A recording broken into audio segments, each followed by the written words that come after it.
अस्सलामुअलैकुम। आज का लतीफ़ा। मालकिन, तुम 3 दिन से काम पर नहीं आई और बताया भी नहीं। नौकरानी, बाजी, मैंने फेसबुक पर स्टेटस अपडेट कर दिया था कि आई एम गोइंग टू गाँव फॉर 3 डेज। साहब जी ने तो कमेंट भी किया था, मिस यू रज़िया। बीवी, कुर्बानी के जानवर कब लाओगे? शौहर, बेगम, मुझे ही ज़िबा कर लो। बीवी, गधे की सिर्फ कमाई हलाल है, कुर्बानी नहीं। बीवी, मेरी तबीयत ठीक नहीं लग रही। खामद, ओहो, मैं तो शॉपिंग पर जाने का सोच रहा था। बीवी, मैं तो मजाक कर रही थी। खामद, मैं भी मजाक कर रहा था। चल उठ के रोटी पका। बीवी, मैं घर छोड़कर जा रही हूँ, ओके।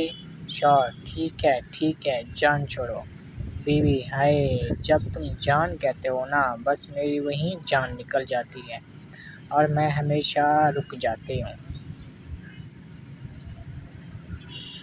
बीवी, आपको मेरी खूबसूरती ज़्यादा अच्छी लगती है या अक्लमंदी?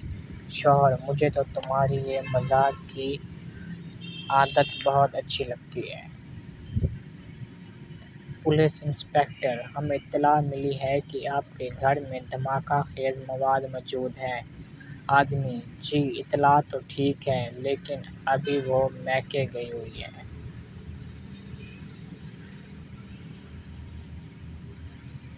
बेगम साहिबा शौहर से, आज हमारी शादी की 12वीं सालगिरह है, हमें क्या करना चाहिए? शौहर ठंडी सांस लेते हुए, बेगम, आओ इस अजीम हादसे की याद में 5 मिनट की खामोशी इख्तियार करें।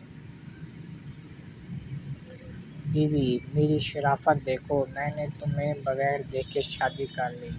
शौहर, और मेरी शराफत तो देखो, मैंने देख कर भी इनकार नहीं किया। एक मशहूर स्पिन बॉलर की शादी हुई।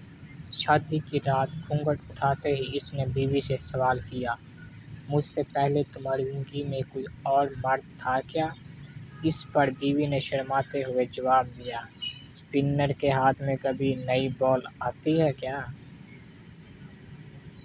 मियाँ बीवी तलाक का फॉर्म फिल कर रहे थे। जज, आप लोग अपने 3 बच्चों को कैसे तकसीम करोगे आपस में? मियाँ, जज साहिब, हम अगले साल अप्लाई करेंगे तलाक के लिए। ये थी हमारी आज की वीडियो। अगर वीडियो पसंद आए तो चैनल को सब्सक्राइब करें। शुक्रिया।